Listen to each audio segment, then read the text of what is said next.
right. Okay, that's fine. Okay, I'll tell you briefly about arrhythmias in that case. All right. But let me tell you one thing. Know the terms. We have a lot of classification of arrhythmias. So you'll be familiar with the terms and the drugs used for it, be it from a medicine point of view or from a pharmac point of view. Because remembering the detail of it can be mind-boggling. So don't try to go too much into the details of it. Yeah. First, what do you understand by the definition or the term arrhythmias? What do you mean by this? In simple, it is a deviation from the normal rhythm. Heart has a rhythm, right? When there is going to be a deviation from that normal rhythm, it is called as arrhythm. So when the heart is not in its normal rhythm, we call it a cardiac arrhythmia. Now for this, before you could get into the different terminologies, I have a simple MCQ. What is the normal rhythm of the heart? Or the normal heart rate?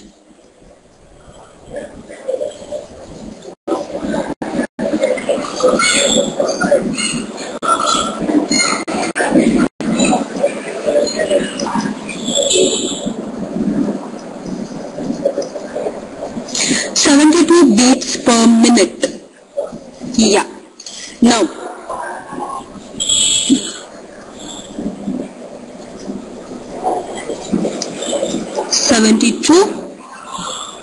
this is normal. Usually it is not 72 in every individual, right? It's a range. If I had to give it a range, I would give it anywhere between 60 to 100. Okay? That's normal. Depending on the age, weight and whatever, different reasons, we give it a range called as 60 to 100. Now, when the rate drops below 60, what is the term we give for that? Brady. We call it as bradycardia, but you could also refer to it as bradyarrhythmia, because again it is a deviation from the normal rhythm. Correct? So here the heart rate has gone down, it has gone below 60. We have a term again when the heart rate goes above 100. What is that? Yes, we call it as tachyarrhythmias. So now we know what is tachyarrhythmia or tachyarrhythmias, right? Okay. Now again we have some further classification in this. This is just a broad classification. When 60, so we have 40 to 60, 20 to 40, and when it is less than 20, we call it as mild bradyarrhythmia, moderate bradyarrhythmia, less than 20 becomes severe bradyarrhythmia. This can reach even 0. That's the further classification of bradyarrhythmia. In tachyarrhythmia,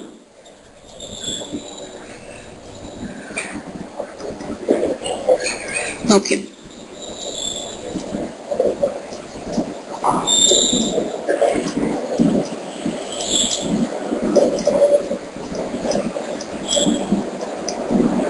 I'm a little lack of space, we may find things here and there. When the heart rate is anywhere between 100 to 150, we call it as simple tachyarrhythmia.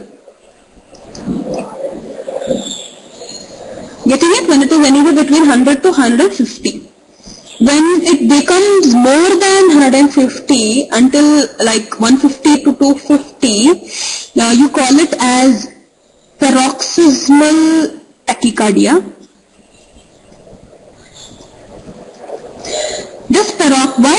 Why the term paroxysmal? Because sometimes it is there, it vanishes, comes back suddenly, unpredictable, so we call it paroxysmal tachycardia. Now when that reaches about 250, so when it is between 250 to 350, we call it flutter. When it is beyond 350, we call it fibrillation. The severest form of tachycardia being fibrillation, and fibrillation common in the ventricles, and ventricular fibrillation is the most common cause for sudden death in humans. That's your MCQ. Okay. Are we clear on this so far?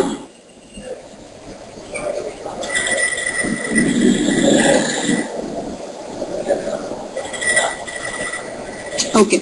Now relate this to, yes, I'll repeat it. We have seen different types. I'll tell you. We have seen different types where you can have simple tachyarrhythmia, we have paroxysmal, we have flutter, we have this and that. Put it to just the atria or the ventricle. Now suppose flutter happens in the atrium, we call it atrial flutter. If it happens in the ventricle, we call it ventricular flutter. So each of these things, when it happens in an atrium or in a ventricle, we prefix that and call it as a ventricular fibrillation, atrial flutter, and so on. That's fine.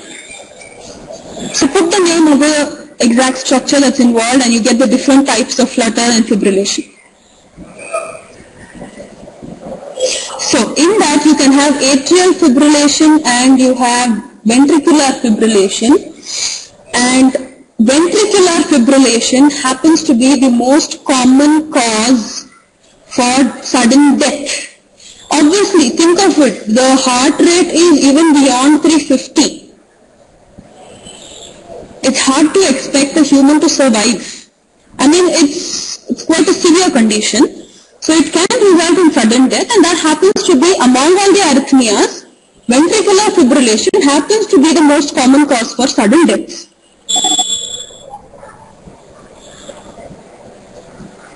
Okay. Is this clear? Difference between a flutter and fibrillation. Flutter is 250 to 350 range. When it is beyond 250 up to 350 is flutter. When the heart rate goes beyond 350, we call it fibrillation. Now, the definitions that you see in your keynotes is exactly what I have told you in this representation here. And if you're clear with this, I think the definitions should be fine. Are all of you clear with this?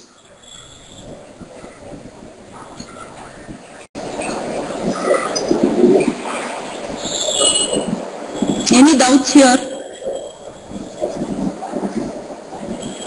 Yes, Saurabh, tell me.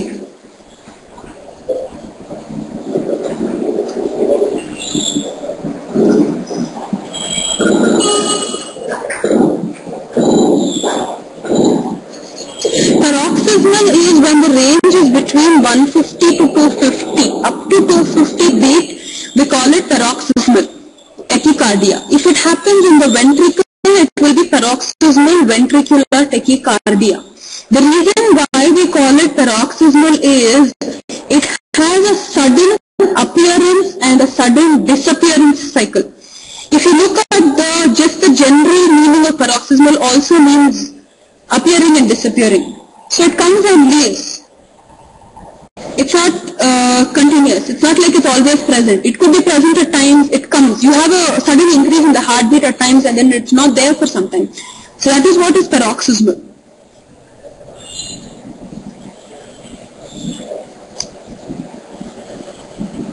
The rate is between 150 to 250.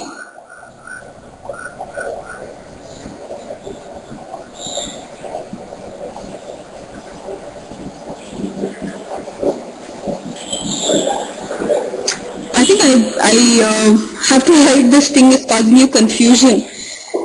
Wait. More than 350 is fibrillation. Between 250 to 350 is flutter. Between 150 to 250 is paroxysmal, and between 100 to 150 is simple tachycardia.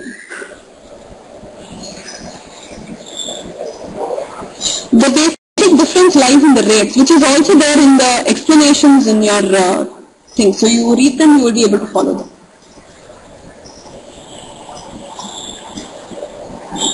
This is really about extrasystole. I'll have to give that explanation to you in the next session.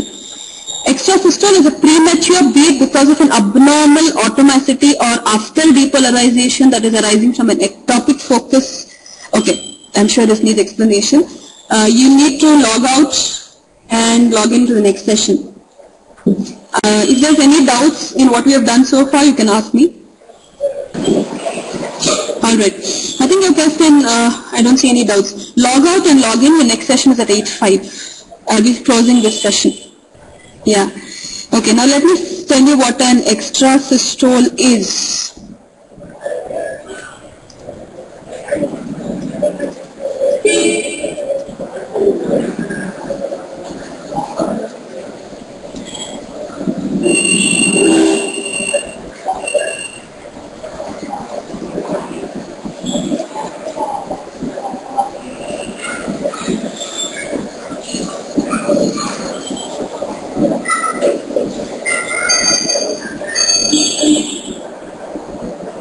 What is this?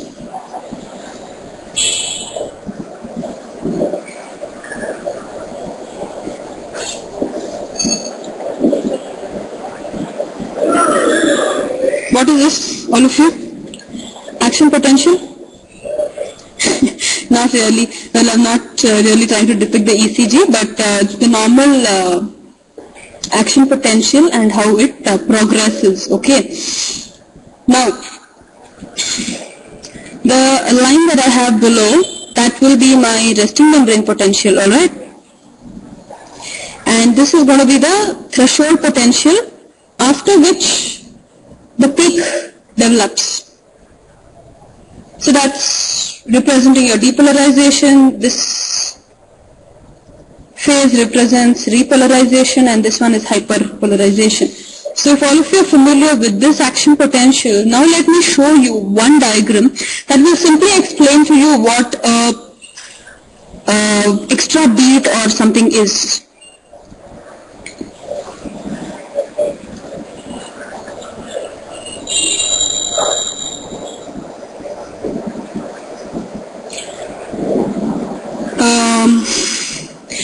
Hyperpolarization is when repolarization progresses and what do I say? Hyperpolarization happens because of potassium. Lots of potassium goes out, and that causes hyperpolarization.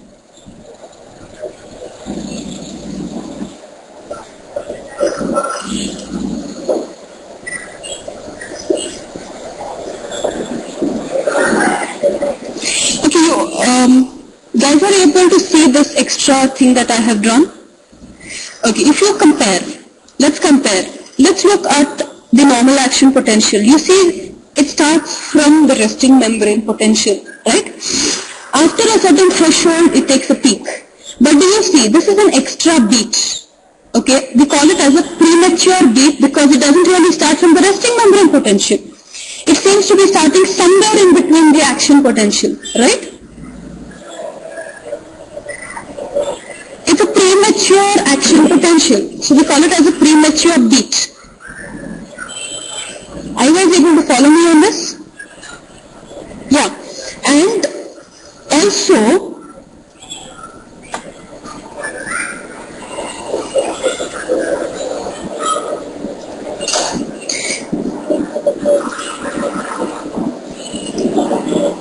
this is depolarization, correct?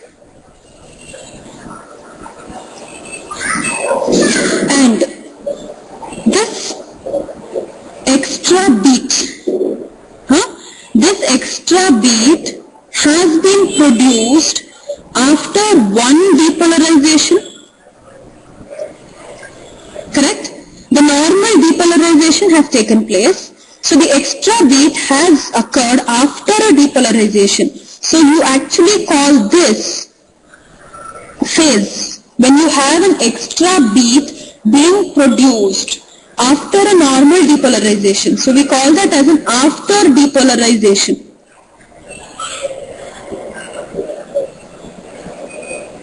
This term that you see here, it's an after depolarization. It is premature. It comes from suddenly in between your normal action potential, and it comes after a depolarization. We call it as an after depolarization. Now, why does this happen in the first place? It can happen because of an abnormal atomicity. All of you know what is atomicity? It is the ability of your heart to generate action potential on its own. So the only sign where this can happen is in the SA node, because it's only the SA node having the ability to generate its own impulse. Now, when over there abnormal atomicity happens, the node has become abnormal in developing its own action potential. It starts developing rapid action potential, then you have a after depolarization.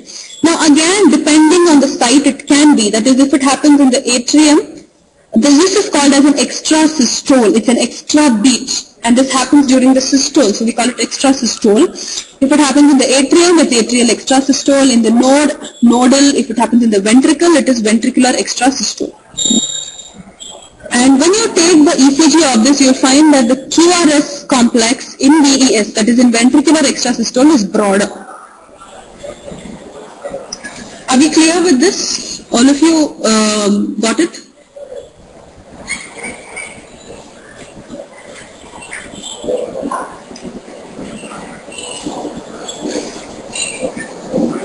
Can you hear me? And has this concept been fine?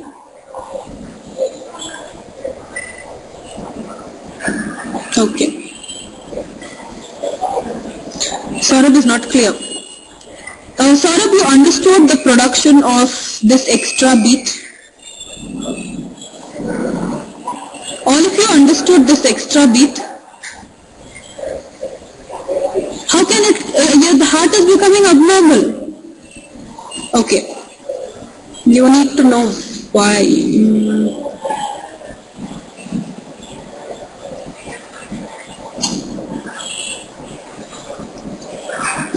4 chambers, SA node. Okay.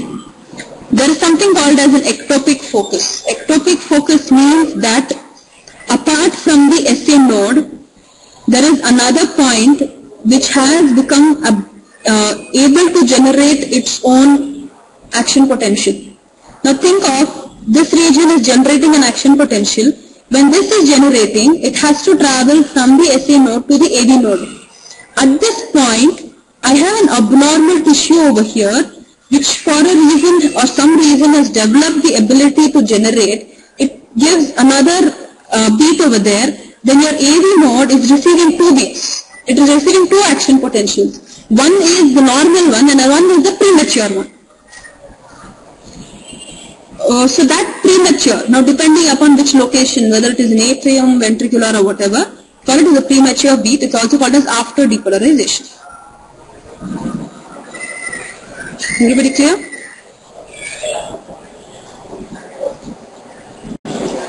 Next, we have paroxysmal. All of you already know what is PSVT now. You know what is paroxysmal tachycardia? It is above the region of the ventricles. If I have to draw a heart, it's going to be somewhere here.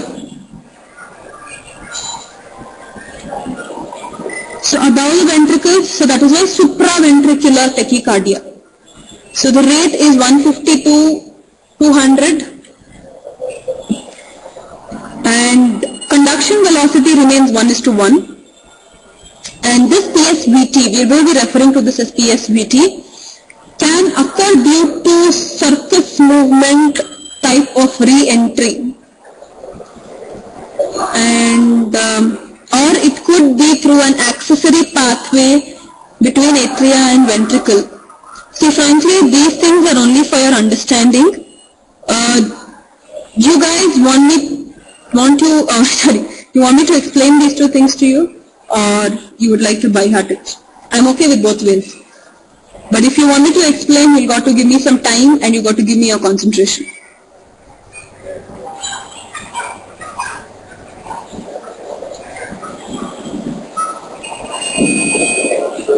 See, nobody is going to ask you what is circus movement, or nobody is going to ask you what is Wolf Parkinson's thing. But there has been an MCQ on PSVT. Drug use in PSVT has been asked. Okay. Circus movement. Okay.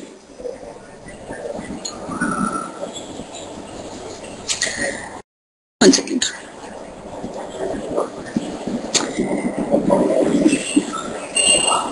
What is the mechanism of developing this arrhythmias? How really does it, we know that it is an extra beat, right? We know that it is increased number of beats being produced. But in terms of why that beats being produced, right? So for that, there are, we will be saying that, Pankaj. So in terms of the mechanism, especially for ventricular, more often for PSVT, okay, the mechanism happens to be increased automaticity. All of you already are familiar with. Can you concentrate on this? We will be dealing with drugs. There's a big long chart that is present over there. I already told you. If you want me to tell you this, I need you to concentrate. Alright? Now, all of you are familiar with what is automaticity? Ability to generate its own impulse. Okay? That increases. Now, how can this increase? When you give epinephrine, it can increase. I'm just giving you one example. There may just be many. Okay. When you give epinephrine, you increase automaticity. So the rate at which the SA node, this functions at the SA node.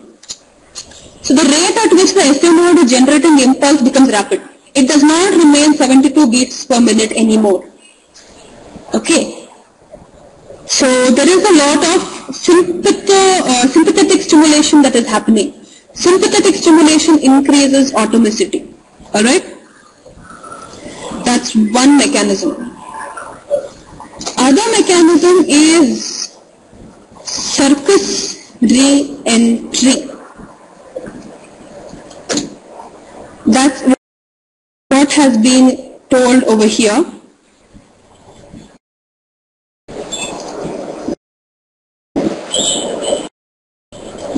What is circus re-entry? Now in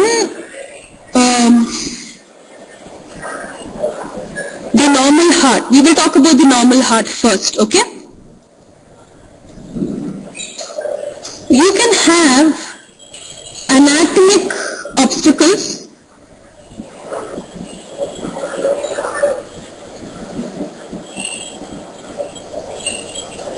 or you could have pathologic obstacles, right?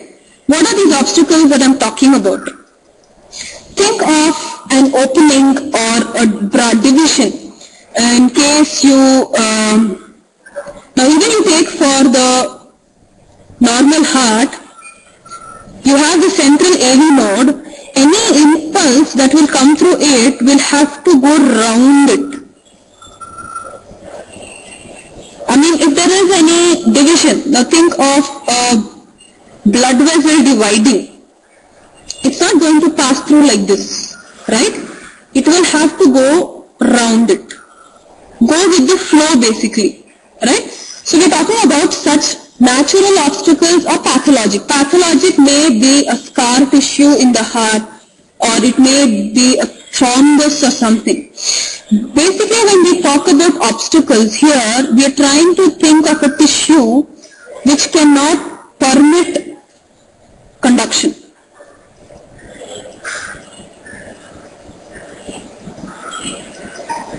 Are we clear so far? All of you understood? When we talk of an obstacle, example, we are talking of a tissue or an unwanted thing, whatever, which doesn't allow impulse to pass through it. It has to go around it. Now such kind of a thing in the heart can be natural or it can be pathologic. We would just be taking a diagram like this because it gets easier to explain. Okay. That's my normal obstacle.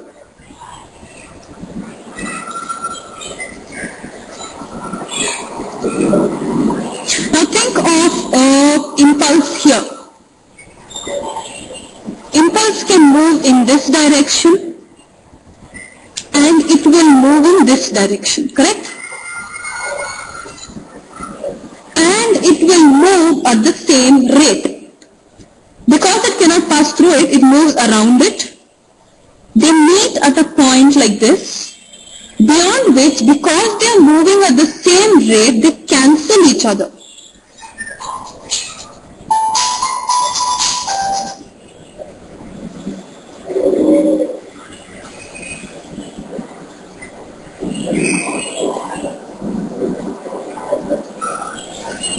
So I think we cancel each other and don't go as two impulses, but they would just get eliminated like that. The path becomes same. Alright? This is what happens in a normal scenario. Let's take the same thing in, yes, that's normal. We have a similar obstacle here. But in addition to this, I have a problem here. See, if you look at this here, the tissue is absolutely normal around the obstacle. The muscles, the blood vessels, everything is normal here. Okay. But in my thing, like this happens in case of a pathology. I either have an infarct tissue or I have a scar, or I have a degenerated muscle. I basically have some problem over here. Okay. Again, this tissue cannot conduct. Either its conducting capacity has reduced or it just cannot conduct. So far clear? All of you able to follow me? I don't see all of you responding. Is there any doubt you want me to repeat on this?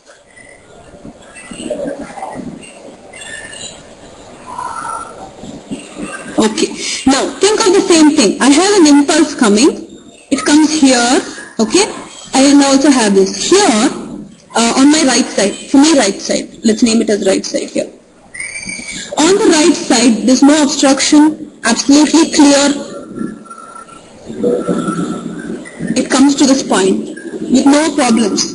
But here, since the tissue is not able to conduct it, alright, and also what happens is the tissue tends to have something called as a refractory period.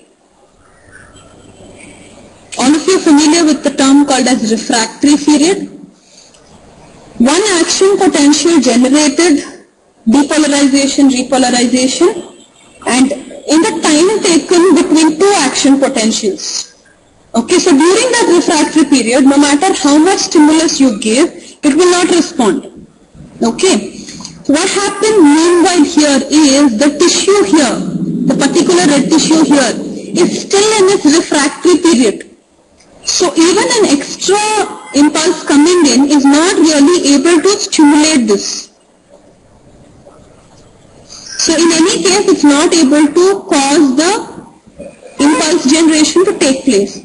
What happens here is a beat will go down and will also go like this. See, I'm not saying that all the beats take two routes. Not all of them. Okay? Some may go down while some may go back, retrograde. Okay, when it goes retrograde, it means this new, the impulse. Please remember that a continuous new impulse is going on coming. Okay, so every time the old impulse comes here and meets the new impulse, impulse is being created over and over again. So it's going round and round that circle. So that's called as the circus phenomena, and also called as re-entry. Why re-entry? Simple. You have an impulse being coming from one side, and then they go back again, retrograde. That is why re-entry phenomena. So we call it as a circus re-entry. Natural obstacle may, it comes from side A, side B, and they flow through normally because of no obstruction, and they get passed on to the next muscle. There is no necessity of a backward cycle here. See this, okay, let me tell you one thing.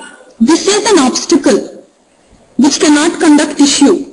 It is not conducting it in this manner. That is why the tissue is going around, that's why the impulse is going around it.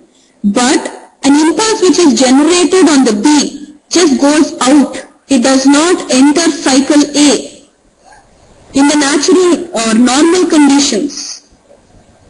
Okay, that particular thing happens when there is a pathological problem with the tissue. The obstacle remains. This obstacle just remains, like it could be an artery dividing. It could be a node. Right? Are you guys able to understand? This is not the obstruction, guys. The obstruction is this. This is just a normal way of how the impulse goes. The actual obstruction is this. It is this piece of pathological tissue that is causing the problem. This obstacle is normal and that remains, and that is not a pathological obstruction. It is an anatomic obstacle. It's something that is there in everybody. You know, you think of an artery. An artery is dividing like this. You could have an artery dividing like this. Then in that case, don't you have this kind of a division happening?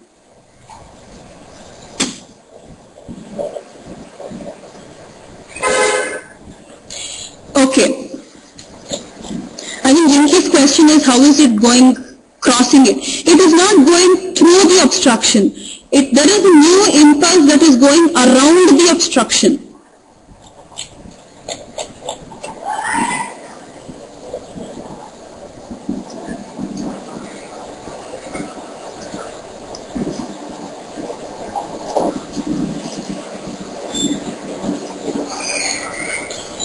That's the piece of tissue.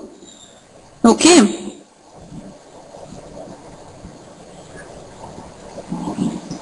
And okay, your question is, why can't it come like this?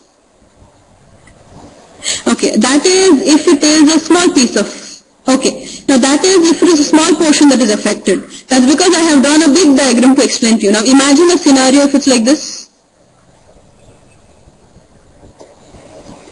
It stops, the impulse stops over here.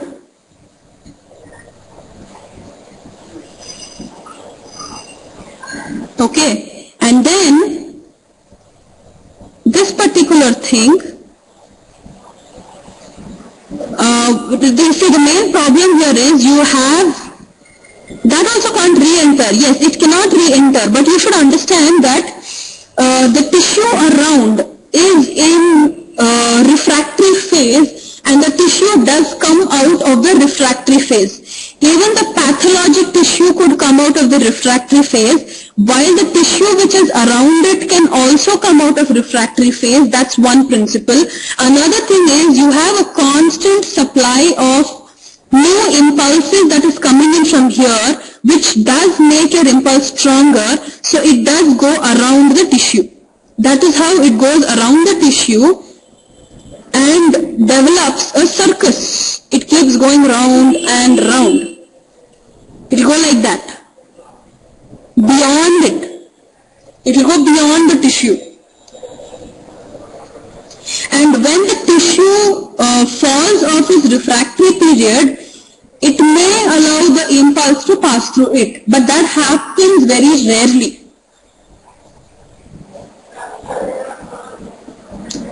Okay, everybody got the circus phenomena?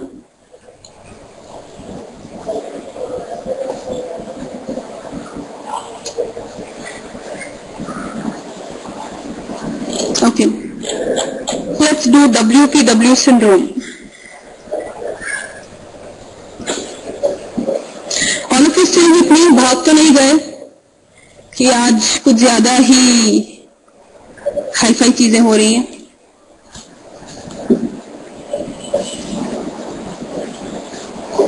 If at any point you guys feel it's going beyond your understanding, please tell me. We could make it more simpler, alright? What is WPW syndrome? Okay. My diagram of the heart is not very good.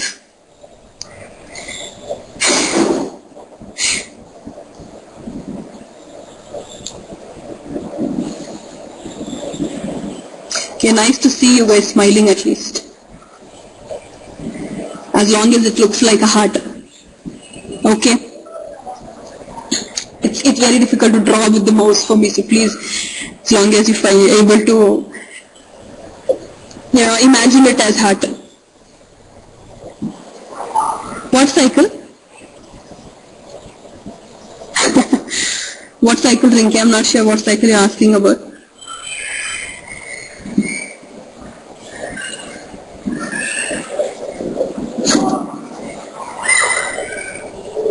This is re-entry, circus re-entry. It's one of the causes or mechanisms of how ventricular arrhythmias happen. Cause for ventricular arrhythmia. Supraventricular, PSVT, paroxysmal supraventricular tachyarrhythmia. Okay. Now what happens in, tell me one thing. What's the most,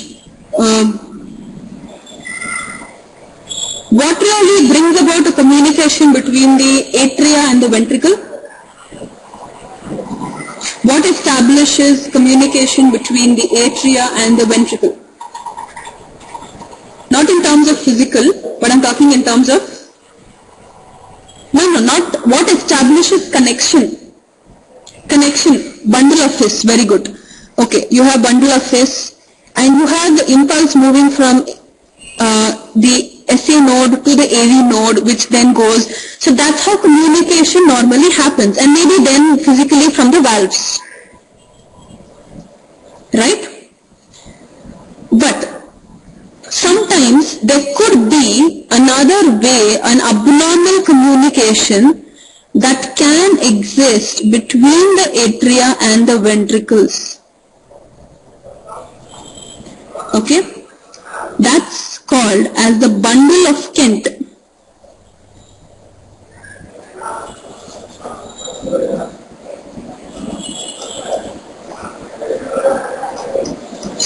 Okay, so this extra communication can pass on.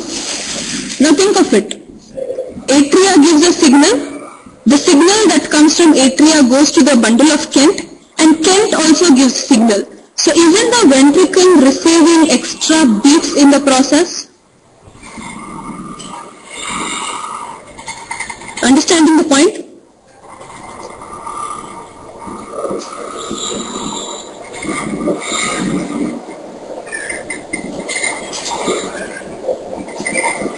As far as it is from atria to ventricle.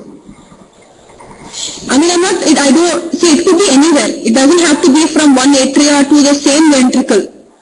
It is an extra communication. I've just drawn it for diagram's sake. It could be even like this. Okay, it could even be like this. It's a communication between atria and ventricle. Now, this communication obviously transfers extra beats to the ventricle. Right? It is a bundle of Kent. What is bundle of His? So if you have something as bundle of His, it's again a collection of fibers which will help in transmission of impulse. So it's muscle fibers which are establishing that communication. Okay. Did all of you understand? So what is basically happening in this? There is increased rate. The kind of they have here again is a ventricular tachyarrhythmia. These patients with WPW syndrome will experience frequent ventricular tachyarrhythmia, and it will be severe, right? And so this extra bundle of Kent that has formed, isn't it an accessory pathway? It's an extra pathway, right? Apart from the usual pathway, it's an accessory pathway. So when you look at the definition of WPW syndrome, what does it say? It's the extra increased heart rate or an extra impulse produced because of an accessory path. So patient experiences frequent and severe ventricular tachycardia. Bundle of Kent is basically formed by bundles of fibers. So yes, physical and yes, call it a physical communication to help in impulse transmission. That's all is WPW syndrome. So I think we'll get back to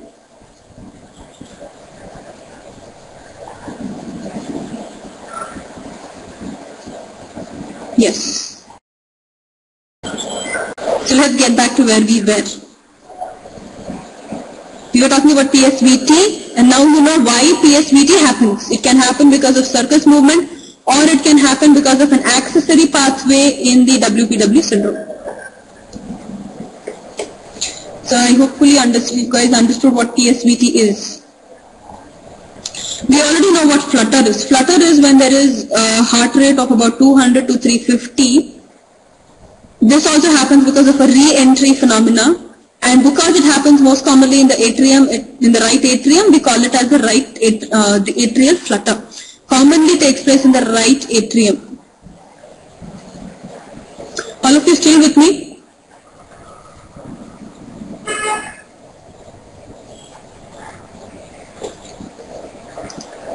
Atrial fibrillation, we told you it's impulse being more than 350 when the heart rate goes beyond 350. So it's anywhere between 350 to 550. That's it. And again, when it happens in the atria, we call it atrial fibrillation. We've already seen ventricular tachycardia. I just go to torsidus de pointis. What it basically means is twisting of points. Think of the action potential being twisted. So that's basically the normal ECG that you read is just going to be haywire, right? We call it as the QRS complex, right? When you read about it in the ECG, we read QRS, right? That's one complex. You may not really have that synchronized. It may not be QRS in its typical form. There's an absolute change in it. That's torsidus de pointis. So obviously it is a life-threatening condition. It is the most severe form of ventricular tachycardia. So when you say the ECG, it is going to be different. Okay? And what is going to be different in this? There is going to be a long QT interval MCQ. Actually this is an MCQ more in general medicine, not in pharmac, but you do have this. In torsidus de pointis, you have long QT interval. Ventricular fibrillation, also seen this. Most common cause of sudden cardiac death, MCQ. Okay, are we clear with all the types of, what we have seen so far is just types of arrhythmias. And I hope all of you are clear with that. Let's go to AV block.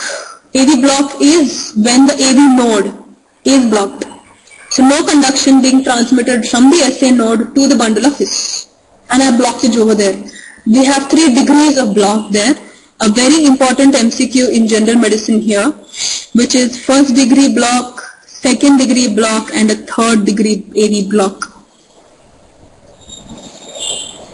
In first degree AV block, the conduction is only slowed down, while in a second degree, there is no conduction, and in third degree, absolutely no conduction, and the ventricle starts generating its own impulse, and this is called as a complete heart block.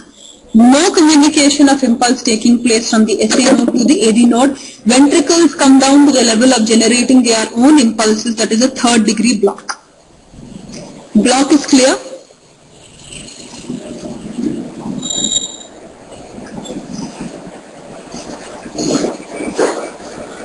Now, we have a classification of antiarrhythmic drugs. 4 classes. Beta blockers again come here. Calcium channel blockers come here. Unique in this is class 1 and class 3. Class 3 are those which widen the AP. Now what is happening in arrhythmias? AP is quick. Now what happens if I widen the AP? The time taken for one AP to depolarize, hyperpolarize, it's more. So you expect one action potential to be there for a longer duration. So the time taken for the next one to generate is more. So that way you widen it and prolong the repolarization. So that way you reduce the number of beats being produced. In class 1 is membrane stabilizing. They block the sodium channels so that not refractory period. They prolong the repolarization. Yeah, almost like prolonging refractory indirectly, yes. But the direct action is on repolarization. Going back to the sodium channel blockers, very simple. You block the sodium channels, no more sodium available to generate action potential. Go back and read these names. Again, by heart this chart. I have 2 important points over here which need to be marked up as an MCQ. Drug of choice for PSVT, many times asked, adenosine digitalis. Drug of choice for AV block, isoprenoline and atropine, very different. You're not using the regular antiarrhythmic drugs over here. You're using isoprenoline and atropine, sympathetic and anticholinergic drug for AV block. And okay, now I have this one crazy chart over here. Okay, what I suggest, for both acute and chronic, read first choice thoroughly.